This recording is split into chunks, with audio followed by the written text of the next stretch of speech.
ये शिक्षा जो मिली है इसका उद्देश्य ये है कि हम भगवान पहचान लेंगे, अपना पीछा छुटवा लेंगे और वहाँ चले जाओगे जहाँ जरा और मरण नहीं होता, वहाँ वृद्धावस्था नहीं होती, वहाँ पर मृत्यु नहीं होती। तो फिर हम वही ना रहेंगे, यहाँ क्या करेंगे? यहाँ जो कितना सुखी है आपके पास, बच्चे भी हैं, संतान अच्छी है आपकी और खूब यहाँ संसारिक भौतिक सुख भी है। कल मृत्यु हो जा, भक्ति बिना अगले दिन गधा बन गया, बता चाट ले उस ठाठ ने जो छोड़ के चला गया, क्या काम आया आपके?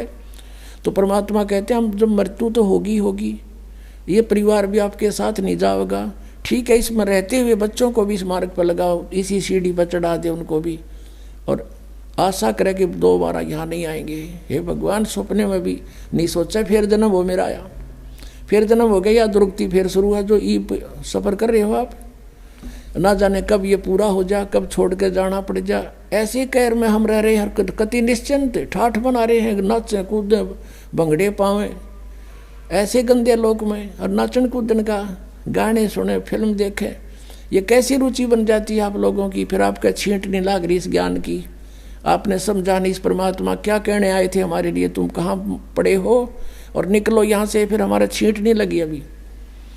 तो हमारे गहराई से जख्म बनना चाहिए अंदर शरीर में, आत्मा में, कि हम कहाँ रह रहे हैं। नानक साहब जी से पूछा था कि आप यहाँ हमेशा मायूस से रहते हो, तब उन्होंने कहा था भाई मायूस क्यों ना रहे, ना जाने यहाँ के बिजली पड़ जाए 1 मिनट में, ना जाने काल की कर डारे किस विध डर जा पासावे, और जिनाते सरते मौत खुड़कती उनानू केड़ा हंसावे। एक विवाह हुआ, विवाह की तैयारी थी, लड़के वाले नाचे कूदन डीजे ला रखे, बहुत मस्ता रखा।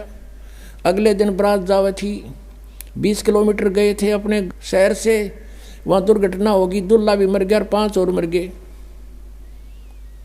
पहले दिन तक डीजे बाजे नाचे थे, अगले दिन समाचार पेपरों में उनकी रोते हुए बिलखते हुए की चित्र देख के आत्मा रो रही थी कि भगवान, हे परमात्मा, बड़ी आँख खोली आपने हमारी।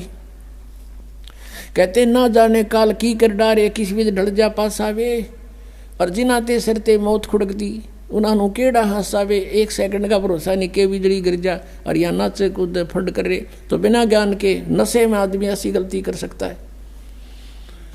कबीर ये माया अटपटी सब गट आन अड़ी, और किस किस ने समझाऊं या कुएं भांग पड़ी।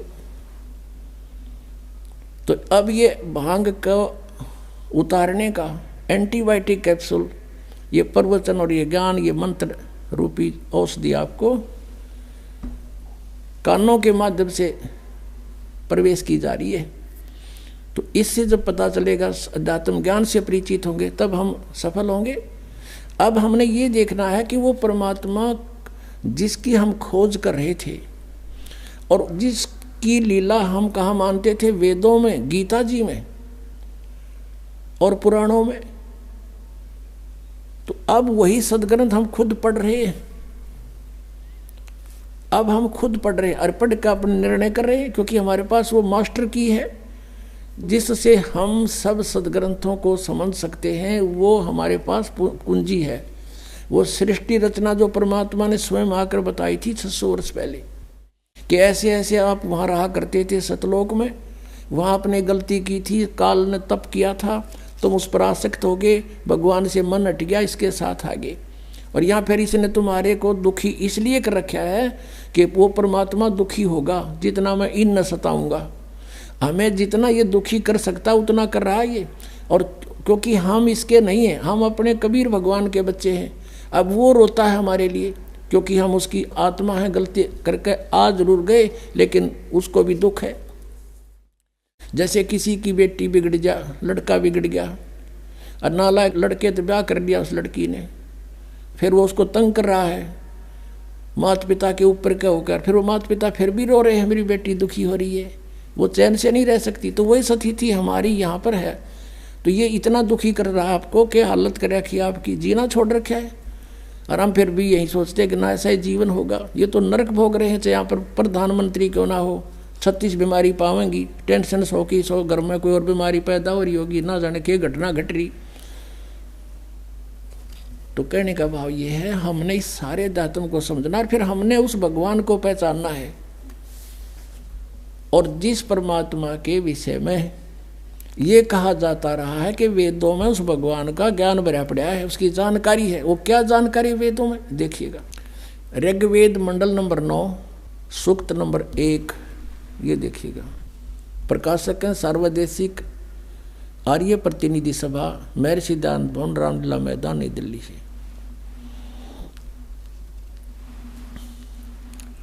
मुद्रक के Prince offset printers 1510 Pataudi house, Daryaganj, नई दिल्ली से।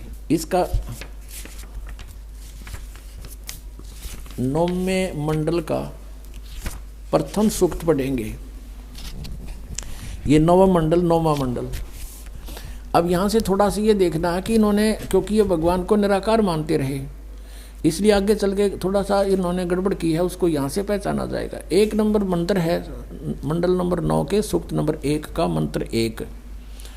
इसमें लिखा है कि हे परमात्मन, ठीक, यानी परमात्मा की जानकारी है ये। ऋग्वेद मंडल नंबर 9 सूक्त 1 मंत्र अब 2 पढ़ रहे हैं। इसमें लिखा कि हे परमात्मन आप, ठीक। और फिर तीसरे में हे परमात्मन आप, परमात्मन आप। चौथे में हे परमात्मन आप, यानी परमात्मा की महिमा चल रही है। और 5वें में हे परमात्मन आप तुमको। और फिर अब 6ठे में हे परमात्मन आप। अब 7वें में गड़बड़ होगी, इनके मुश्किल होगी, आगे तो भगवान को साकार लिखा है। अब 7वें में लिखना शुरू कर दिया उस पुरुष को, पुरुष को गड़बड़ करनी शुरू कर दी ना।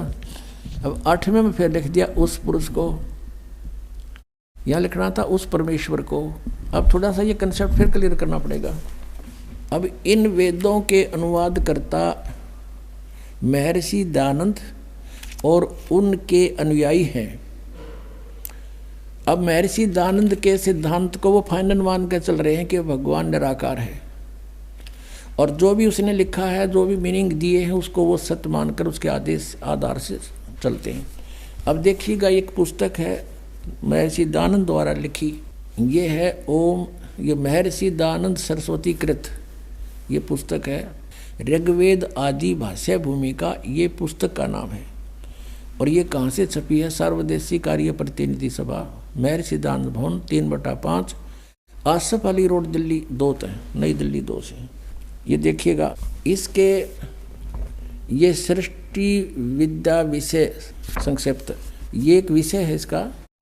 ऋग्वेद आदि भाष्य भूमिका वही चल रही है। इसके पृष्ठ नंबर 125 पे इसने कंसेप्ट क्लियर कर दिया है। देखिएगा नीचे,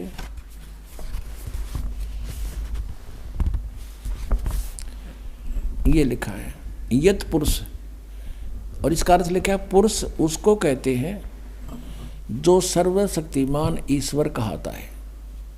अंडरस्टूड हो गया? पुरुष माने परमेश्वर, पुरुष उसको कहते हैं, दयानंद की लिखी हुई है, अनुवाद किया हुआ है, जो सर्वशक्तिमान ईश्वर कहाता है, यानी सर्वशक्तिमान। ये भी इसने ना ईश्वर का वेरा था ना परमेश्वर का, फिर भी जो इनके अनुयायियों को ये मानने हैं कि दयानंद ने जो कहा वो सच्ची है, यानी पुरुष माने परमेश्वर। तो अब फिर पढ़ेंगे इसको। अब सिद्ध हो गया कि पुरुष माने परमेश्वर। अब हम यहाँ जहाँ पर इन्होंने गड़बड़ीकरण की सोची है, भी इसको इससे क्लियर कर लेंगे कि जहाँ पुरुष लिखा है वो परमेश्वर है, भगवान जो सर्वशक्तिमान का आता है वो उसको पुरुष कहते हैं। तो ये देखिएगा, अब हम वही आगे हैं, ऋग्वेद मंडल नंबर 9 सूक्त नंबर 1 का और मंत्र नंबर 6 तक तो ये परमात्मा लिखे गए। और 7वें में जब लागी लवा बात भगवान की, साकार की, सह शरीर की, वहाँ पुरुष लिखना शुरू कर दिया। क्यों सोचा को व्यक्ति के बारे में बात होगी, पुरुष माने उस परमात्मा को। अब देखो 8वें में कमाल कर दिया, उस पुरुष को यानी उस परमेश्वर को उग्र गतियाँ प्रेरणा करती हैं। ये बताएंगे आपको सृष्टि रचना में कि सब बहुविध जीवन कीन पुकारा, तपशिला पर जल रहे थे जब हाहाकार मच रहा था। भगवान वहाँ उन परिस्थितियों को देखकर वहाँ आए अपना ज्ञान समझाने के लिए। तो उस परमेश्वर को, पुरुष माने परमेश्वर सिद्ध हो गया, उस परमेश्वर को उग्र गतियाँ प्रेरणा करती हैं, यानी कुछ ऐसी सतिथि बन जाती हैं जैसे ही भाहाकार माचर्या, कुछ जीवन नहीं रहा प्राणी का, एक माया जोड़न का उद्देश्य बन गया। तो उस समय में परमात्मा या स्वयं आते हैं या अपना दास कोई भेजते हैं अपनी पावर दे करके। तो उस पुरुष को उग्र गतियाँ प्रेरणा करती हैं। जब परमात्मा स्वयं आते हैं उस समय का जिक्र है।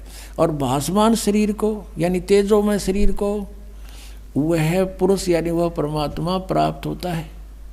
पुरुष माने परमात्मा। क्लियर हो गया। अब देखो ऋग्वेद मंडल नंबर 9 सूक्त नंबर 1 का आगे हम पढ़ रहे हैं।